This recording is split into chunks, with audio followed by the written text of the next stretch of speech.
What was the best, do you know who I am moment you've witnessed? I was working the overnight shift at a 24-hour diner near downtown, the kind of place with sticky menus and bottomless coffee that attracts an interesting mix at 3 a.m., drunk college kids, truckers, night shift workers, and occasionally, the wealthy stumbling in from nearby clubs. That particular night, a group of 6 burst through the door laughing too loudly. Designer clothes, expensive watches, reeking of top-shelf liquor and entitlement. They crammed into our largest booth and immediately began snapping their fingers for service. Their ringleader was a man in his 30s, with carefully disheveled hair and a blazer that probably cost more than my monthly rent. When I approached with menus, he didn't even look up. 4 mimosas, 2 Bloody Marys, and whatever your kitchen can manage that won't give us food poisoning. His friend snickered as if he'd said something brilliant. I smiled tightly. Kitchen's closing in 15 minutes. I'll need actual orders. The man finally looked at me, eyes narrowing. Do you know who I am? Before I could answer, his girlfriend stage whispered, Babe, she obviously doesn't. That's why she's serving us instead of us serving her. More laughter. I felt my face burning, but kept my expression neutral. I'd dealt with worse. In the booth directly behind them sat an older woman in scrubs.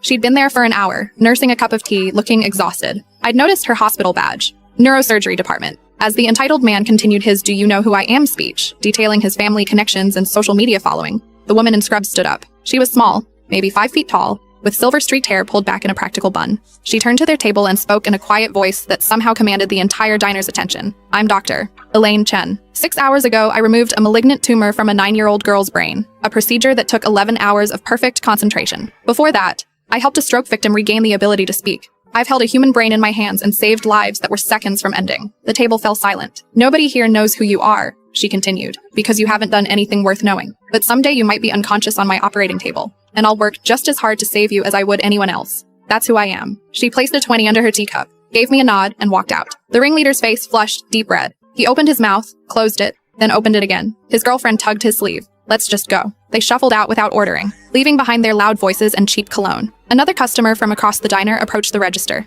Their bill, he said, handing me a 50. Consider it payment for the show. As I was clearing their abandoned table, I found a business card tucked under a napkin. It belonged to the loud man, some kind of luxury real estate agent. 2 weeks later, Dr. Chen returned during my shift. I brought her tea without being asked. That man's been calling the hospital, she said, trying to make a donation to the children's wing, anonymously. She smiled slightly. Some people just need a mirror held up to see themselves clearly. I've witnessed celebrities throw tantrums and politicians demand special treatment, but nothing compares to watching quiet, competent silence hollow importance.